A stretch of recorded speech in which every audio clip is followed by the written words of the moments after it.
Right, hello again. Today we've got two BSAs. Now you're going to say, not more BSAs. They are, but they're unit construction, but they are different. Now we're going to talk about this one first. Now, we've covered the Lightning many times, a 650 Lightning, but this one is a sorry about that. This one is a 750, so it's got the big bore conversion. It was something that came at the end of the production, really. The Americans wanted a bit more horsepower again, so there was different companies were doing upgrades, but this was done at the very end by the factory. So what's it consist of? Bigger barrels, bigger pistons. This one came in, it's been owned by the customer for new. He has spent a lot of money over the years with a company down in Wales. But what we had the bike in for has a Payson electronic ignition, and he said that it had no spark. Because it had the lights working and the indicators, that doesn't mean to say there's enough power in the battery to power the electronic ignition. The battery was low, so the Payson unit, which this one's got, wouldn't spark properly. So we charged the battery, changed the plugs to Champion, tried to start it, and same old thing with the fuel now, ethanol fuel, the carbs were blocked. So the carburetors were both taken off, stripped down. Pilot jets on these upgraded concentric carburetors, the premium type ones, you can take the seat out, the pilot jet, and you can clean it out. The early ones you couldn't do that. So both carbs were stripped and put for a sonic cleaner and put back on, and the adjustments made and all set up. Now this customer has been complaining about the gear shift. As I explained to him, the A50 and A65 gearbox sometimes isn't as sweet as the predecessor, the A10 or the A7. That was a different gearbox. This one's a cassette gearbox, and sometimes he was complaining between third and fourth, the gear change. It is okay. It's the same as the other bike and the same as my bike, so I didn't want to go down that road. The box sometimes can be a case of where you've got the selector gate, it can be a bit sticky going through the gears, but this is fine. We'll demonstrate in a moment. We're going to start it up. But yeah, so it just came in for certain work to be done. So I'll just start it up for you now. It runs quite quiet, this one. Try not to tip it over. So again, we put both taps on. We have put new fuel lines on this one. We tickle both carbs up.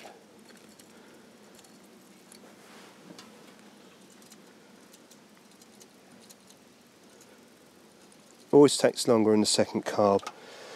I will just give it a choke quickly and take it off. Now the ignition switch on this one isn't at the front here. It's on the side, on the cover, on the right hand side.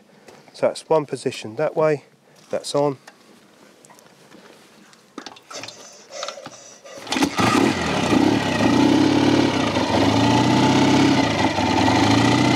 What you'll notice with this, it's quite quiet.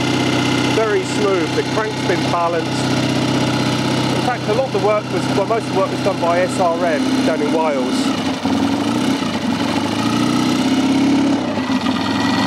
Because it's a bit cold, we just give it a few minutes just to warm up for it to tick over.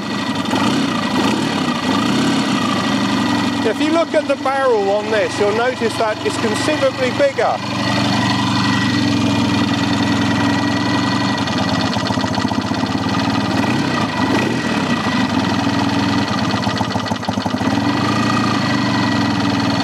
Wants a bit more running and then it will tick over okay.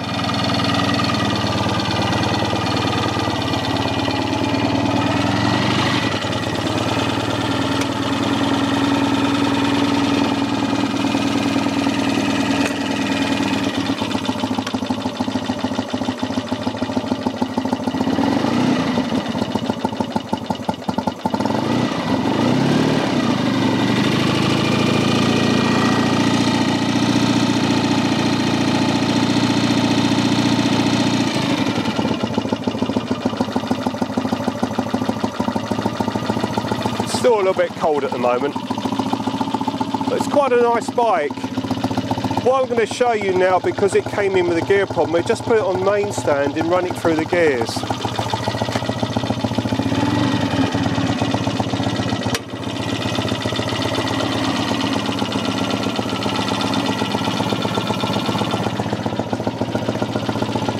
Just to make sure the front wheel is pressed down. So we just put into gear, into first. We run into second, third, fourth. If you come around this side, you'll see we'll be going through the gears. We go back into neutral. So we're going to go into first, let the clutch out, into second, into third, into fourth, back to third, back to second, neutral, back into first. Now, I can't see anything wrong with that, and I've said to him before, there's absolutely nothing wrong with it. Sometimes people can struggle because they don't wear motorcycle boots. I haven't got motorcycle boots on today, or still toe caps on.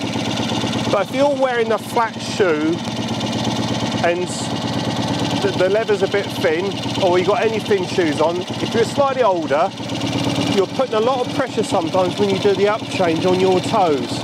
And I'm not saying this is a reason, but that can be a factor. I'd say wear a good pair of motorbike boots, really, or substantial, like a Chelsea boot. Maybe that could be his problem, because that is selecting fine. I can't see any reason to take that gearbox apart. There's nothing wrong with it. And like I say, his main problem was a flat battery and the carbs blocked, and now that's ticking over nicely, picks up nicely.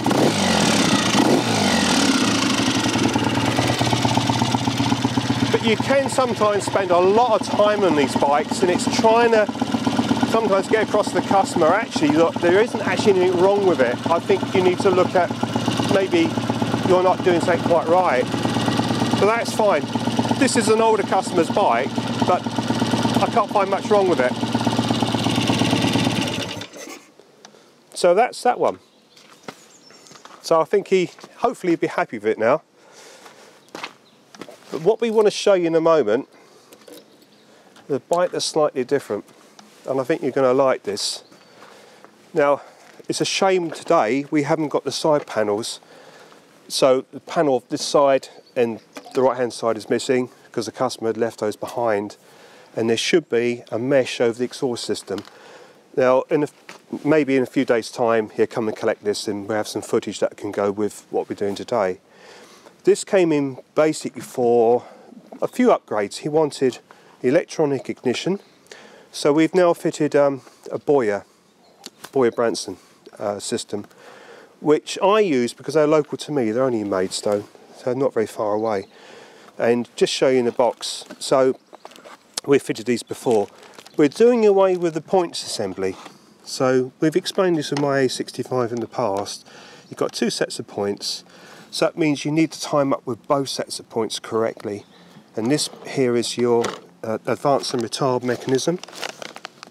And we showed this before, how it works with the bob weights that move out.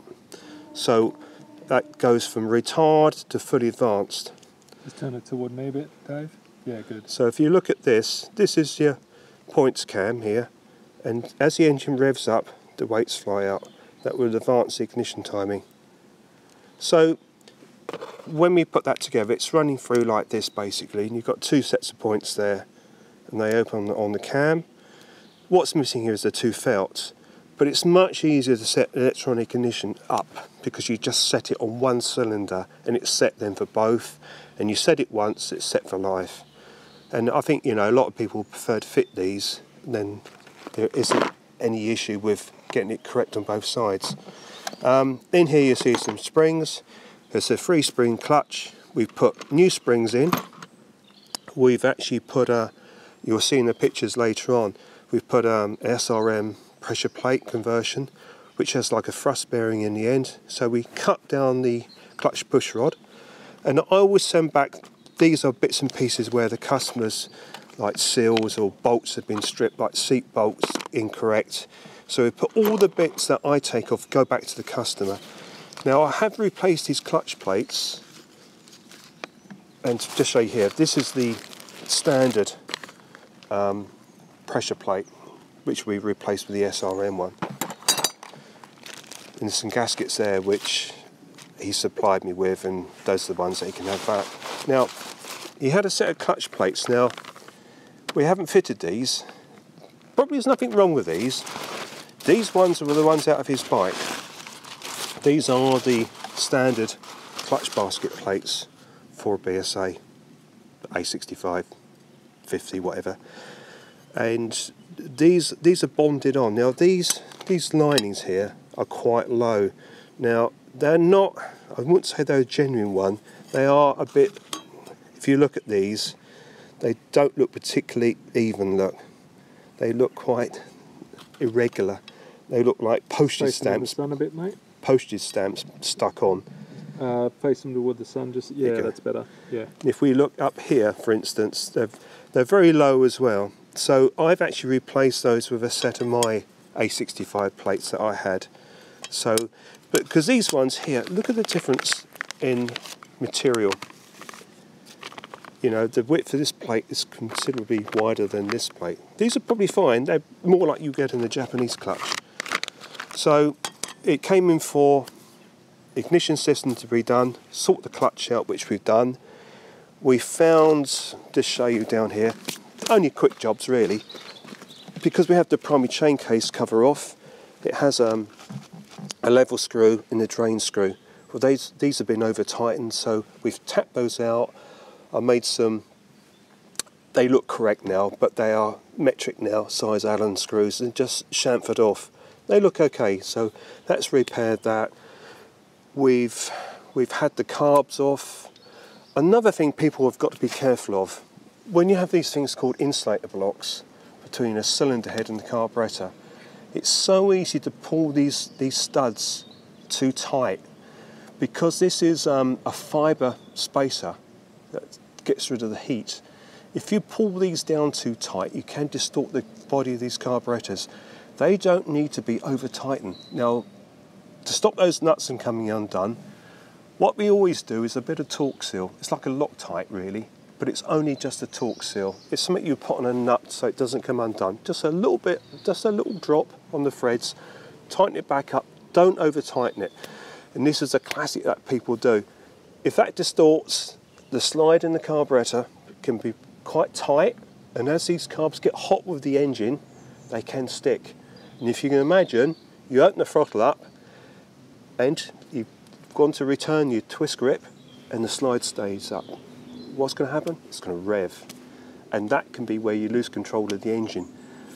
This, you haven't got a switch up here, you haven't got a kill button.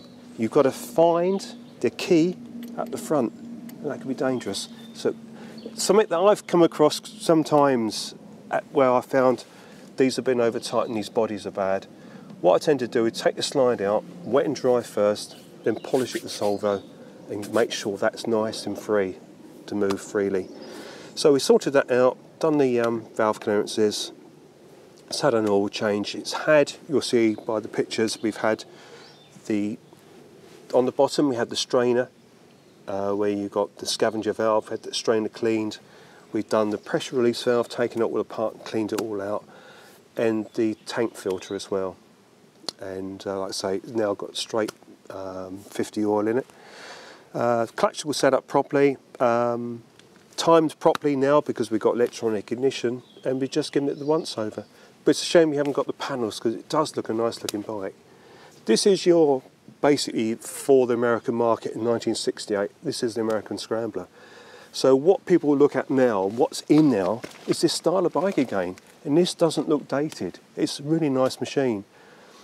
But it's purely in the day, it was for the American market.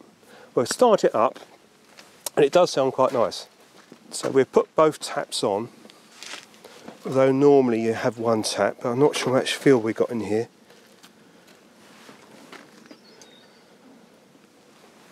And same again, we'll flood the carbs on both sides. And we'll give it choke. And now the key is similar to my one up here, just one position. We get a light on the headlight. No, it's got a very small headlight. get compression.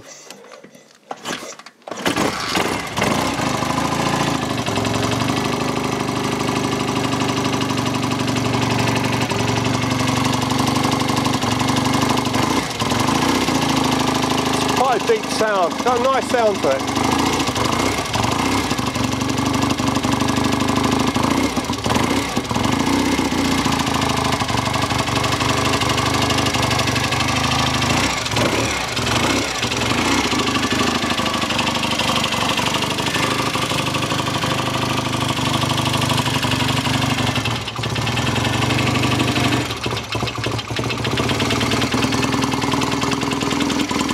It will run a little bit fast once it's warm.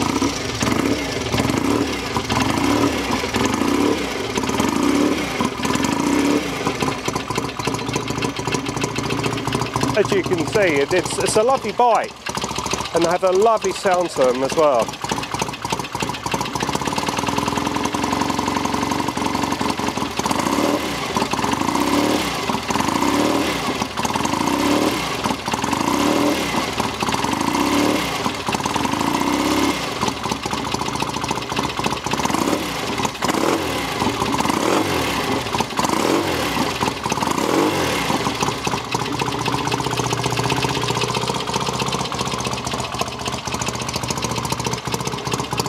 So this one's finished. Like I say, we've only done very minor work to this. Just really what the customer wanted, you know, no more. What the engines are like with these old bikes, unless you're taking part, you're not going to know. But it seems pretty good.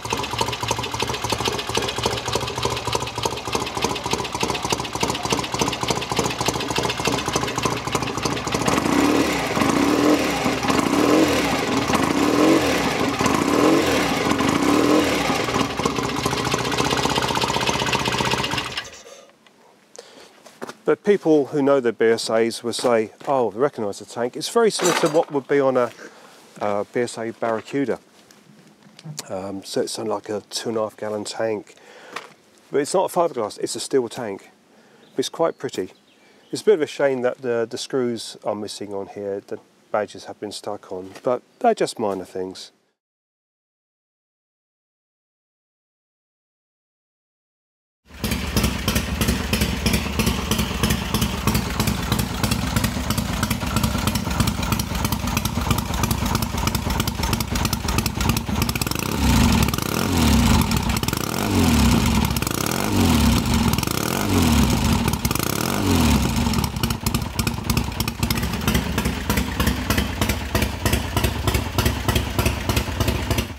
Here you can see we just removed the timing chest cover on this Commando engine, and as we said, the cam chain does sometimes get overlooked. It's behind this cover.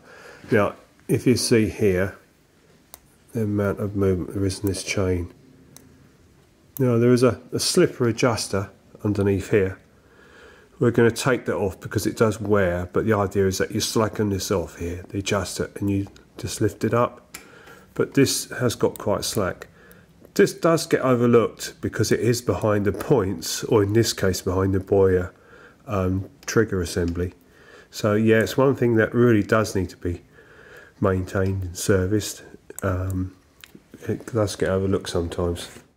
Right, Nige, so we've had your bike in for the winter, and we've done a few little upgrades on it. So you've now come today to collect the bike. So we've got to put it out in the rain at the moment. But what we've done to this is we did mention about the clutch conversion push rod mod and the safety spring on the brake pedal. There is a thing that sometimes people do, and that's with the air filter. This can get very contaminated, especially if they wet sump and you start the engine and you get some amount of oil will come back through a breather pipe that goes into the air filter. It contaminates that that paper element, and what can happen is over a period of time that builds up. It's oily, it's petrol, and if you get a backfire, that can catch a light. So a lot of people don't realise you can actually end up with a potential fire risk here. I know someone that did actually happen to. What we've done on here, we've actually put an anti-drain valve in here because the bike does get left for a period of time this time of year, so it just makes sure it doesn't wet sump. another good reason for not wet sumping is to stop this problem with the oil back through the breather. So yeah, I think you're happy with it. Smashing, Dave. Yeah. Which is good. Super. And we'll get it loaded up in a moment.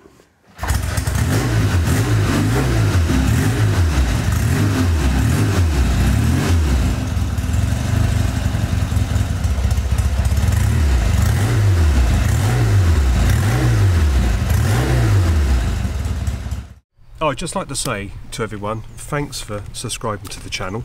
The comments are really nice to have actually coming back. I'm very sorry because I work on my own and I don't get time to answer everyone, and sometimes the inquiry on jobs, it's a hard job to actually process everyone when you're working on bikes and trying to do it on your own back. But I really much appreciate everyone's, you know, sort of comments, and I will get back to you on jobs. Sometimes it takes a bit longer, but I hope you enjoy what we do. This is done really to show you really that having an old bike can be fun. We try and make it fun and understanding. So a lot of people will struggle with various things, and we try and find things sometimes that will simplify it for you, make it sound more easy. Also, if we can demonstrate what we do, when you have a problem you can look back at a video and go back through it. A guy mentioned to me the other day with the Honda that I'd done years ago, he's referenced several times on that, so that's what it's all about, helping you out. So thanks again guys, and I look forward to doing the next one with you and carrying it on.